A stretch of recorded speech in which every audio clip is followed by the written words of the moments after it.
আসসালামু আলাইকুম, সবাইকে স্বাগতম জানাচ্ছি আমার আজকের একটি নতুন রেসিপি দেখার জন্য। আশা করি সবাই আল্লাহর রহমতে ভালো আছেন। আমরা আলহামদুলিল্লাহ। চ্যানেলটি ইতিমধ্যে সাবস্ক্রাইব করেছেন, তাদেরকে অসংখ্য ধন্যবাদ। যারা এখনও সাবস্ক্রাইব করেননি, আশা করছি সাবস্ক্রাইব করে নেবেন।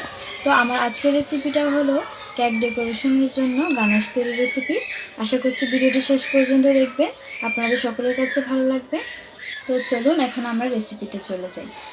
গানাশ তৈরি করার জন্য এখানে আমার যা যা উপকরণ লাগবে আমি একটা প্লেটে নিয়ে নিয়েছি। প্রথমে আমি যেটা নিয়ে নেব সেটা হলো কোকো পাউডার।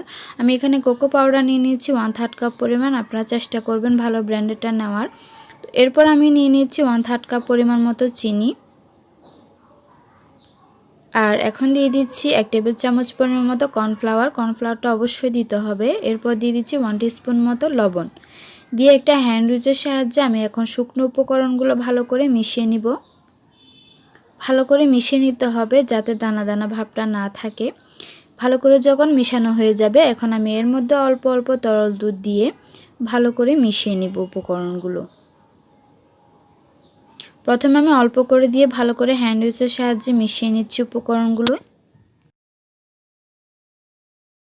আপনাদের কাছে হ্যান্ড উইচটা যদি না থাকে সেক্ষেত্রে আপনারা চাইলে একটা প্যাচলে দিয়ে ভালো করে উপকরণগুলো মিশিয়ে নিতে পারেন।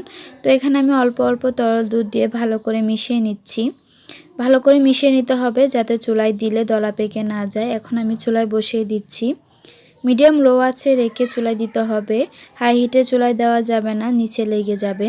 তো 1 মিনিট মতো আমি ভালো করে অনবরত নেড়ে দিব। যেহেতু এখানে কর্নফ্লাওয়ার দিয়েছি আমি, তো বেশিক্ষণ সময় লাগবে না ঘন হওয়ার জন্য। চুলায় থাকা অবস্থায় কিন্তু অনবরত নাড়তে হবে যাতে একটু ভালো করে ঘন হয়ে আসে। আর যখন ঘন হয়ে আসবে তখন আমি এর মধ্যে অ্যাড করে নেব 3 টেবিল চামচ পরিমাণ মতো বাটার। বাটারটা আমি এই জন্য ইউজ করতেছি যাতে গানাশটা একটু সিল্কি হয় আর দেখতে সুন্দর লাগে। তো ওই জন্য আমি এটা দিয়ে দিচ্ছি, আপনারা চাইলে এটা স্কিপ করতে পারেন। বাটারগুলি দেওয়ার পর আমি একটা প্যাচেলার সাহায্যে ভালো করে বাটারগুলি মিশিয়ে নিব। মিশানো হয়ে গেলে চুলা বন্ধ করে দিয়ে চুলা থেকে নামিয়ে নিব।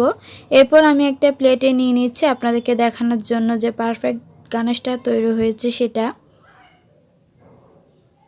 তো কেমন হয়েছে অবশ্যই আমাকে কমেন্টে মতামত জানাতে কিন্তু ভুলবেন না। আর এখন আমি আপনাদেরকে দেখাবো চামচ দিয়ে যে আমার পারফেক্ট গানাশটা তৈরি হয়ে গেছে।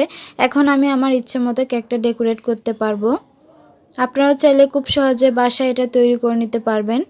আর আপনারাও চাইলে আপনাদের ইচ্ছে মতো কেকটা ডেকোরেট করতে পারবেন। এই যে আপনারা দেখতে পাচ্ছেন একদম পারফেক্ট গানাশটা আমি তৈরি করেছি। আর আজকের ভিডিওটি যদি আপনাদের কাছে ভালো লাগে তাহলে অবশ্যই ফ্রেন্ডস অ্যান্ড ফ্যামিলিতে শেয়ার করতে কিন্তু ভুলবেন না। আর অবশ্যই আমার চ্যানেলটি সাবস্ক্রাইব করে পাশে থাকবেন। আজকে পর্যন্ত সবাই ভালো থাকবেন, সুস্থ থাকবেন। আল্লাহ হাফেজ।